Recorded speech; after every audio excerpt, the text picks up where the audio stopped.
le damos el uso del micrófono al doctor Román Lascano, que nos va a tocar su tema por un término de 15 minutos. Bueno, es que, ¿qué les digo? Si por mí fuera, nos quedamos aquí hasta terminar todos los temas, pero no, hay que respetar los tiempos. Gracias, doctor. Al contrario, muchas gracias. La verdad de las cosas es que después de haberlos escuchado a todos los panelistas el día de hoy, me di a la tarea de hacer algunas preguntas en este momento a ChatGPT. ¿Ustedes ya han ocupado ChatGPT? Alcen la mano los que hayan ocupado ya ChatGPT. ¿Ok? Perfecto. Quiere decir que aquí hay dos generaciones. O tres generaciones. Escazú habla de un principio que es el principio intergeneracional. Esto nos habla que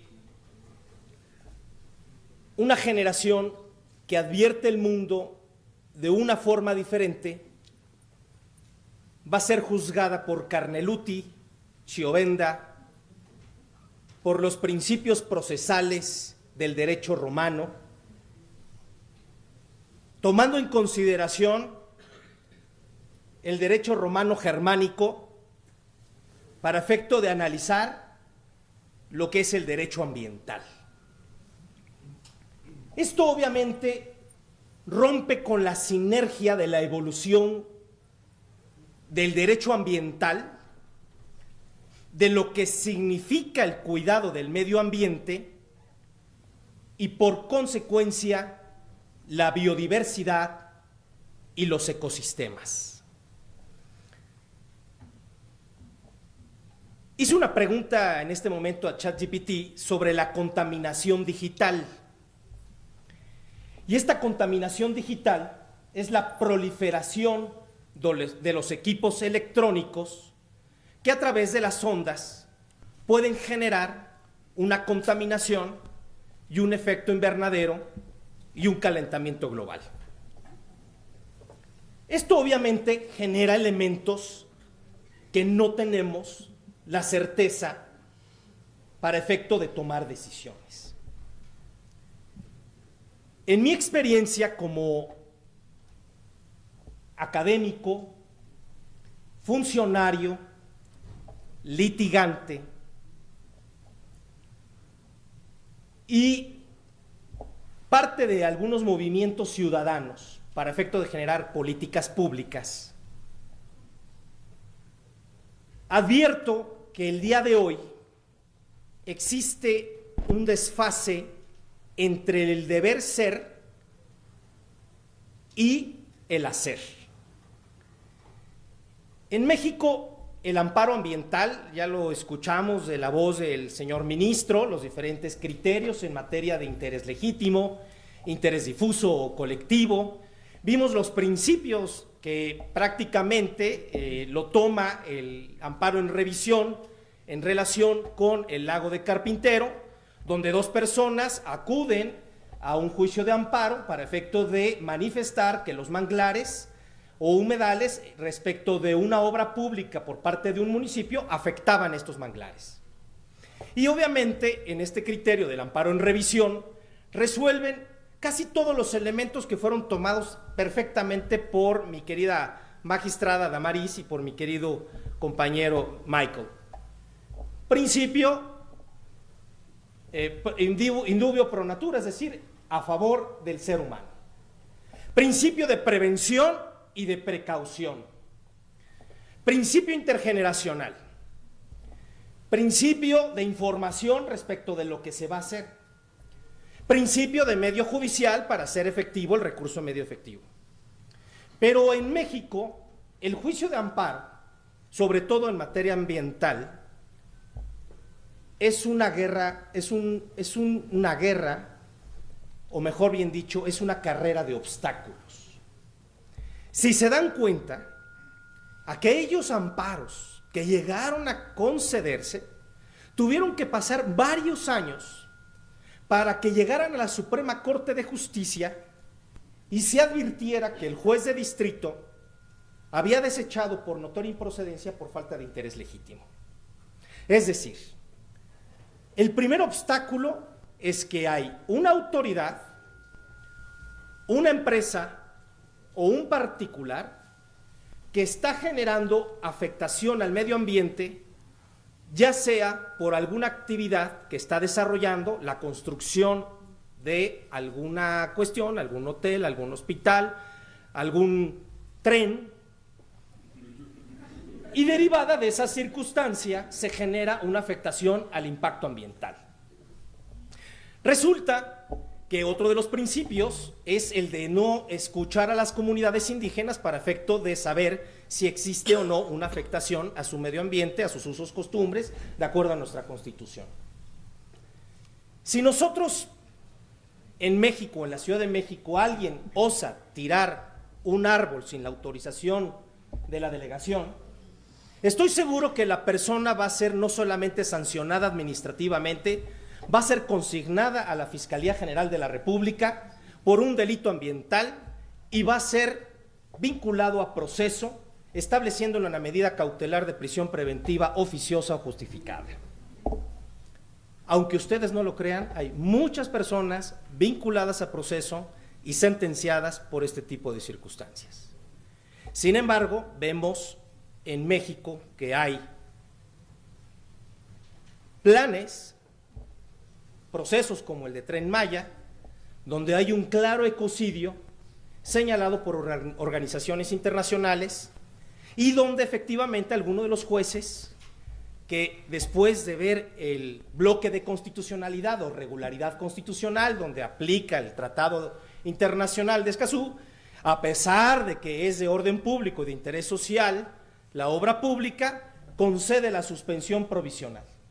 En ese momento sabemos perfectamente qué es lo que sucede con los jueces de distrito que conceden suspensiones provisionales o definitivas. Y más aún si el tribunal colegiado confirma, revoca o modifica las resoluciones respectivas. Ese es el problema en el que están hoy en día los jueces. Que muchos que sí entienden lo que significa el medio ambiente y otros, sinceramente, que no lo quieren entender. Porque es claro, yo he tenido asuntos donde he demandado a un municipio por afectación a la contaminación visual, atmosférica, plagas generadas por la empresa, así como una contaminación llamada acústica. Esta contaminación acústica se genera por los decibeles en exceso que pueden provocar al ser humano alteración de los sentidos y por lo tanto alteración emocional. Y promovió un amparo que pudiera ser difuso, colectivo, interés legítimo. Ya saben que ustedes en el amparo hay que poner interés jurídico, difuso, colectivo, a ver cuál pega. ¿Por qué? Porque llegas con un juez de distrito que no conoce estos elementos y lo que sucede es que te van a desechar el juicio por notoriamente improcedente. O te va a hacer requerimientos para efecto de no que puedas desahogar las prevenciones y por lo tanto, pues obviamente que no entra al fondo del asunto. Pero al final son temas de principio de legalidad, porque así como el lago Carpintero, al final la Corte, después de haber entrado el estudio del interés legítimo y todo eso, al final resolvió. Esta autoridad municipal no tenía el permiso de impacto ambiental y por lo tanto, al no tener el permiso de impacto ambiental, pues el principio de legalidad establece que el municipio, al no tenerlo, se concede el amparo y protección de la justicia federal a efecto de que se le cancele el permiso respectivo. Y obviamente se le hace los elementos necesarios para efecto de la reparación y la reintegración en materia ambiental. Pero ¿qué sucede en la realidad en nuestro país? Que cuando presentamos este tipo de amparos, existe niñas, niños, y de acuerdo con los nuevos criterios de interés superior de la niñez, existe la necesidad de que los jueces, magistrados de todo el país tengan que llevar a cabo los medios de prueba necesarios para efecto de acreditar si existe un elemento de afectación al medio ambiente de las niñas y de los niños a este medio entorno. ¿Y qué creen? Sucede que efectivamente los jueces tendrían que llevar a cabo los medios de prueba necesarios para efecto de hacerlo. ¿Y qué prueba voy a desarrollar? ¿Cuáles son? ¿Cómo voy a medir la afectación a través de los decibeles? Bueno, pues vamos a traer a un perito especial para efecto de que se traiga y que con esto acreditemos que los decibeles máximo de la norma 081 que se establece por parte de la Semarnat establece que después de 120 decibeles es autorizado para zonas industriales, para zonas residenciales 50 y 40 para lugares académicos, escuelas, etcétera. Bueno, resulta que se admite la demanda, se concede una suspensión, la verdad considero interesante, para efecto de que en este caso la autoridad municipal advierta lo necesario para efecto de establecer una medida cautelar y con ello evitar que se siga generando actos de imposible reparación y que se siga afectando la salud, el medio ambiente a las niñas y niños de estas colonias. Bueno, pasó un mes, 2 meses, 3 meses, oficios al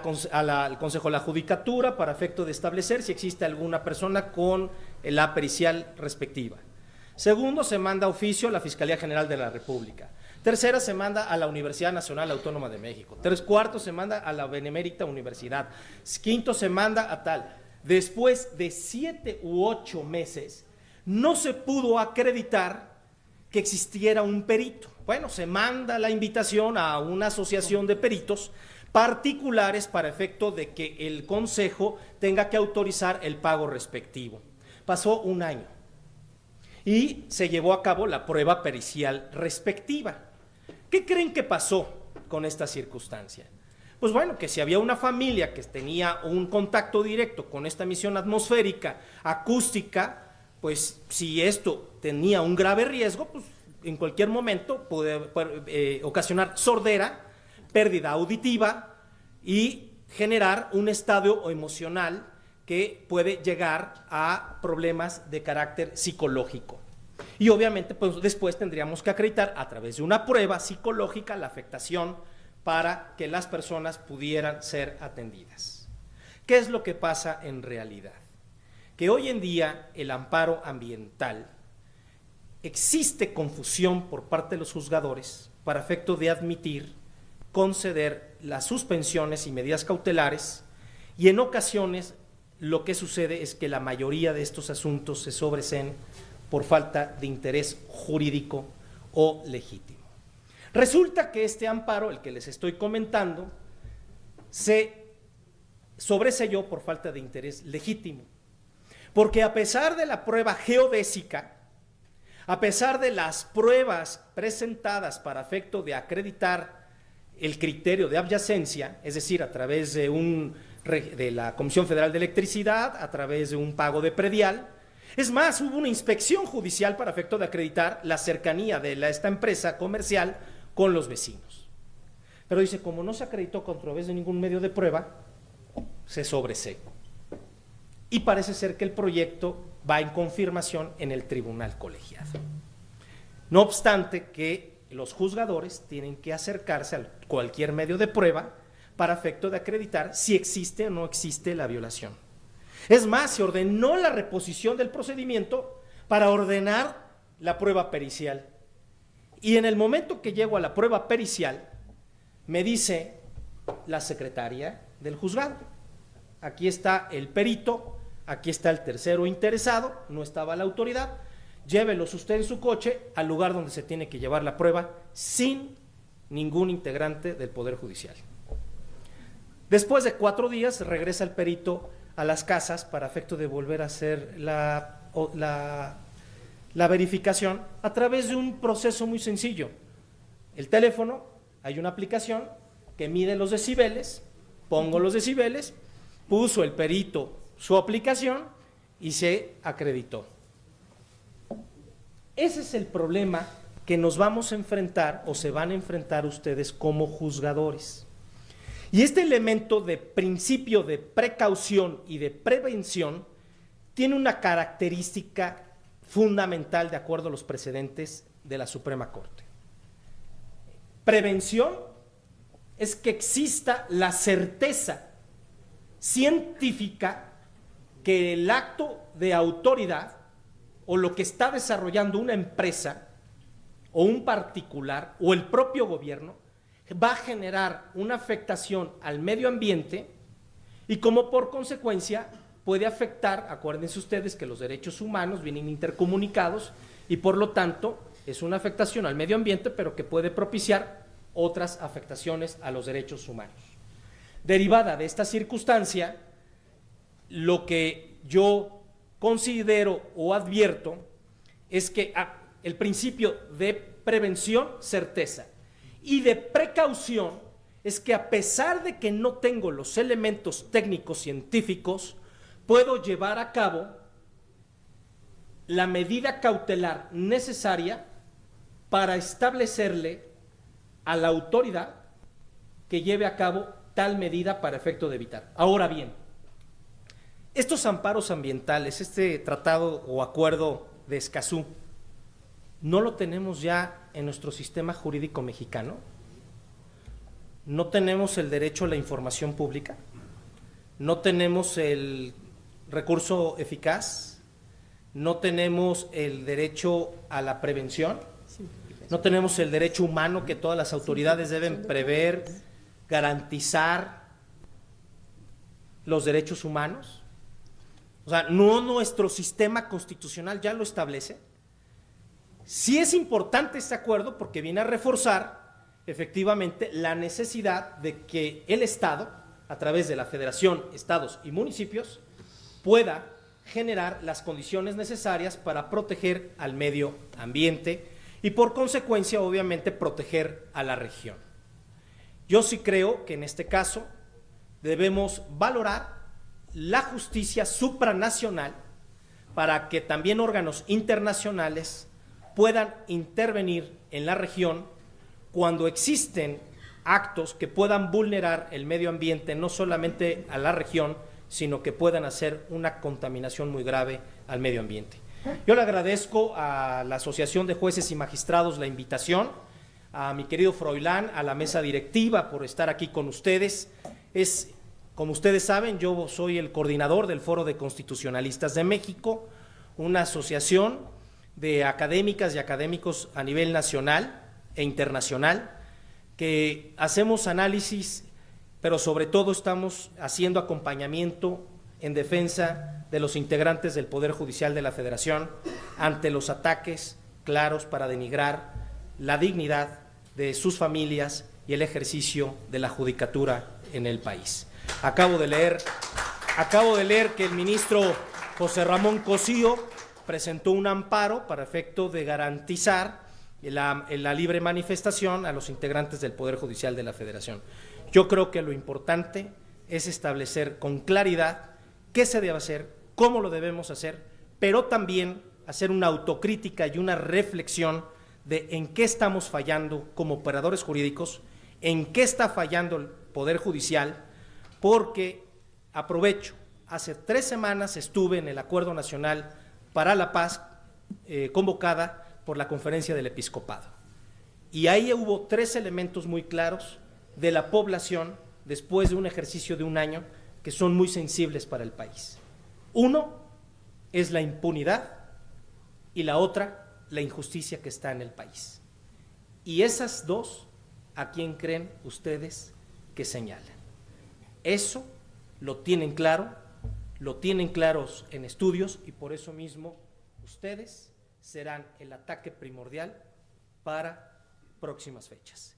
Hagamos juntos el esfuerzo para redoblar, para que la justicia en México con ustedes sea pronta y expedita. Que tengan muy buenas tardes y muchas gracias por la invitación.